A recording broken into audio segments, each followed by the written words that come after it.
Never outshine the master. Judgment. Always make those above you feel comfortably superior.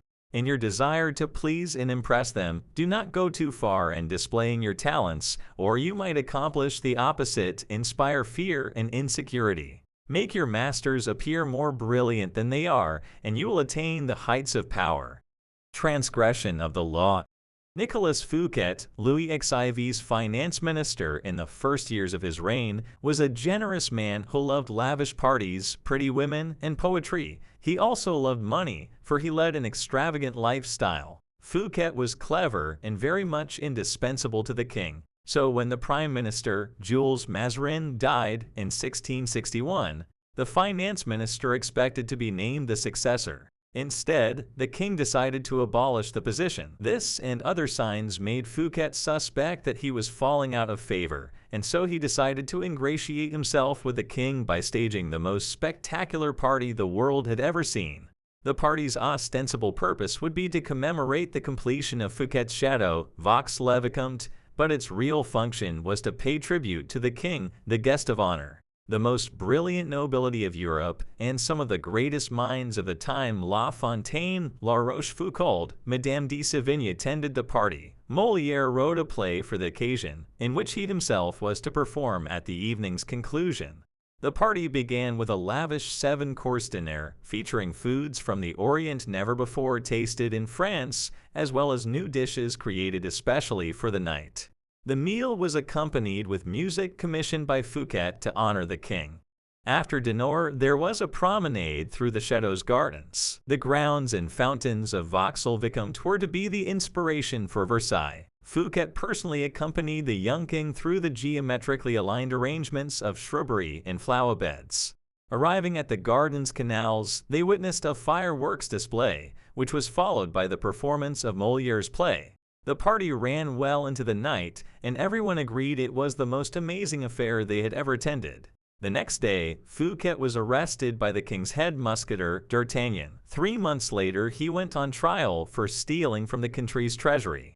Actually, most of the stealing he was accused of he had done on the king's behalf, and with the king's permission, Fouquet was found guilty and sent to the most isolated prison in France, high in the Pyrenees Mountains, where he spent the last 20 years of his life in solitary confinement. Interpretation: Louis XIV, the Sun King, was a proud and arrogant man who wanted to be the center of attention at all times. He could not countenance being outdone in lavishness by anyone, and certainly not his finance minister. To succeed Fouquet, Louis chose Jean-Baptiste Colbert, a man famous for his parsimony and for giving the délice parties in Paris.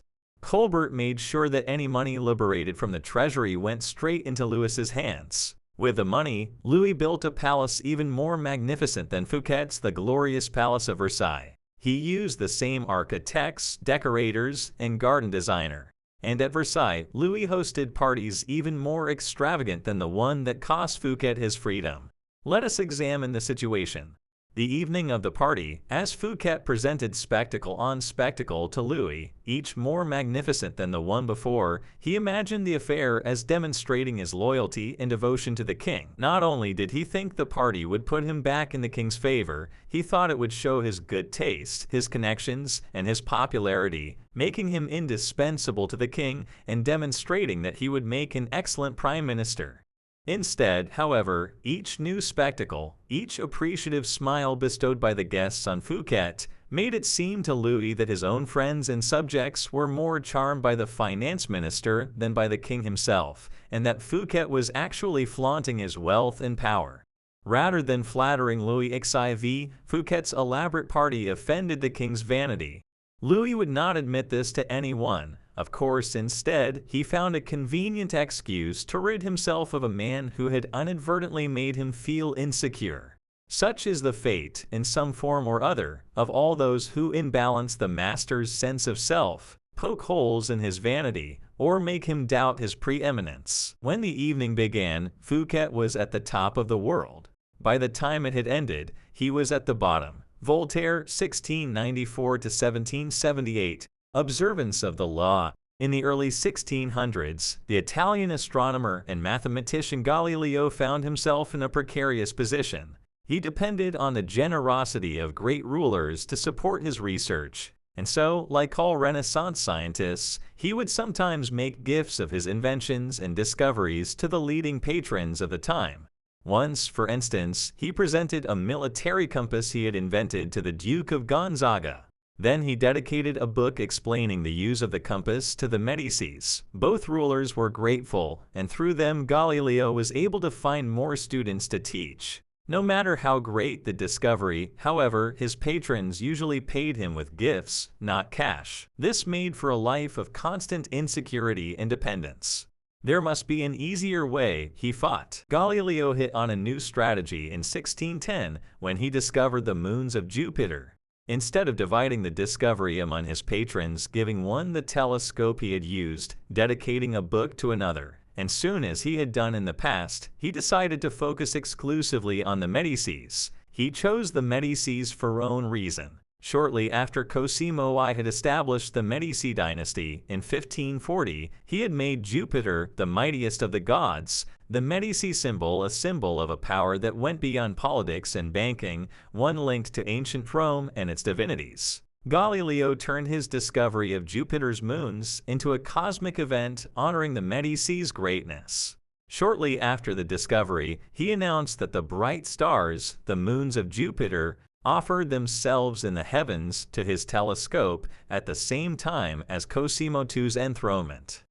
He said that the number of the moons harmonized with the number of the Medicis. Cosimo II had 3 brothers, and that the moons orbited Jupiter as these 4 suns revolved around Cosimo I, the dynasty's founder. More than coincidence, this showed that the heavens themselves reflected the ascendancy of the Medici family. After he dedicated the discovery to the Medicis, Galileo commissioned an emblem representing Jupiter sitting in a cloud with the 4 stars circling about him and presented this to Cosimo II as a symbol of his link to the stars. In 1610, Cosimo II made Galileo his official court philosopher and mathematician with a full salary. For a scientist, this was the coup of a lifetime. The days of begging for patronage were over. Interpretation: in one stroke, Galileo gained more with his new strategy than he had in years of begging. The reason is simple. All masters want to appear more brilliant than other people. They do not care about science or empirical truth or the latest invention. They care about their name and their glory. Galileo gave the Medicis infinitely more glory by linking their name with cosmic forces than he had by making them the patrons of some new scientific gadget or discovery. Scientists are not spared the vagaries of court life and patronage. They too must serve masters who hold the purse strings, and their great intellectual powers can make the master feel insecure, as if he were only there to supply the funds an ugly, ignoble job. The producer of a great work wants to feel he is more than just the provider of the financing. He wants to appear creative and powerful, and also more important than the work produced in his name. Instead of insecurity, you must give him glory. Galileo did not challenge the intellectual authority of the Medicis with his discovery, or make them feel inferior in any way. By literally aligning them with the stars, he made them shine brilliantly among the courts of Italy. He did not outshine the master, he made the master outshine all others. Keys to power. Everyone has insecurities. When you show yourself in the world and display your talents, you naturally stir up all kinds of resentment, envy, and other manifestations of insecurity. This is to be expected. You cannot spend your life worrying about the petty feelings of others. With those above you, however, you must take a different approach. When it comes to power, outshining the master is perhaps the worst mistake of all. Do not fool yourself into thinking that life has changed much since the days of Louis XIV and the Medicis. Those who attain high standing in life are like kings and queens. They want to feel secure in their positions and superior to those around them in intelligence, wit, and charm. It is a deadly but common misperception to believe that by displaying and vaunting your gifts and talents, you are winning the master's affection. He may feign appreciation, but at his first opportunity, he will replace you with someone less intelligent, less attractive, less threatening, just as Louis XIV replaced the sparkling Fouquet with the bland Colbert. And as with Louis, he will not admit the truth, but will find an excuse to rid himself of your presence. This law involves two rules that you must realize. First, you can inadvertently outshine a master simply by being yourself. There are masters who are more insecure than others, monstrously insecure. You may naturally outshine them by your charm and grace. No one had more natural talents than Astor Manfredi, Prince of Faenza. The most handsome of all the young princes of Italy, he captivated his subjects with his generosity and open spirit. In the year 1500, Cesare Borgia laid siege to Faenza. When the city surrendered, the citizens expected the worst from the cruel Borgia, who, however, decided to spare the town. He simply occupied its fortress, executed none of its citizens, and allowed Prince Manfredi, 18 at the time, to remain with his court in complete freedom. A few weeks later, though, soldiers hauled Astor Manfredi away to a Roman prison. A year after that, his body was fished out of the river Tiber, a stone tied around his neck. Borgia justified the horrible deed with some sort of trumped-up charge of treason and conspiracy, but the real problem was that he was notoriously vain and insecure. The young man was outshining him without even trying. Given Manfredi's natural talents, the prince's mere presence made Borgia seem less attractive and charismatic. The lesson is simple. If you cannot help being charming and superior, you must learn to avoid such monsters of vanity. Either that, or find a way to mute your good qualities when in the company of a Cesare Borgia. Second, never imagine that because the master loves you, you can do anything you want. Entire books could be written about favorites who fell out of favor by taking their status for granted for daring to outshine. In late 16th century Japan, the favorite of Emperor Hideyoshi was a man called Sen no Rikyu, the premier artist of the tea ceremony, which had become an obsession with the nobility. He was one of Hideyoshi's most trusted advisors, had his own apartment in the palace, and was honored throughout Japan. Yet in 1591, Hideyoshi had him arrested and sentenced to death. Rikyu took his own life instead. The cause for his sudden change of fortune was discovered later.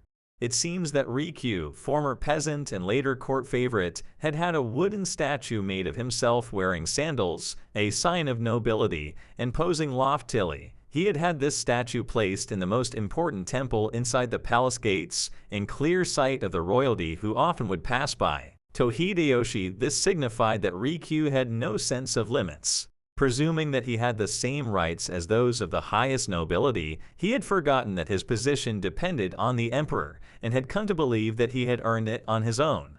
This was an unforgivable miscalculation of his own importance, and he paid for it with his life. Remember the following. Never take your position for granted, and never let any favors you receive go to your head. Knowing the dangers of outshining your master, you can turn this law to your advantage. First, you must flatter and puff up your master. Overt flattery can be effective but has its limits. It is too direct and obvious and looks bad to other courtiers. Discreet flattery is much more powerful. If you are more intelligent than your master, for example, seem the opposite. Make him appear more intelligent than you. Act naive. Make it seem that you need his expertise. Commit harmless mistakes that will not hurt you in the long run, but will give you the chance to ask for his help. Masters adore such requests. A master who cannot bestow on you the gifts of his experience may direct rancor and ill will at you instead. If your ideas are more creative than your master's, ascribe them to him in as public a manner as possible. Make it clear that your advice is merely an echo of his advice.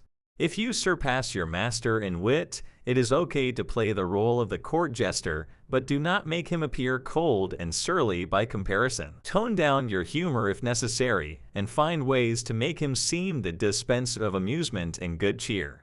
If you are naturally more sociable and generous than your master, be careful not to be the cloud that blocks his radiance from others. He must appear as the sun around which everyone revolves, radiating power and brilliance, the center of attention. If you are thrust into the position of entertaining him, a display of your limited means may win you his sympathy. Any attempt to impress him with your grace and generosity can prove fatal.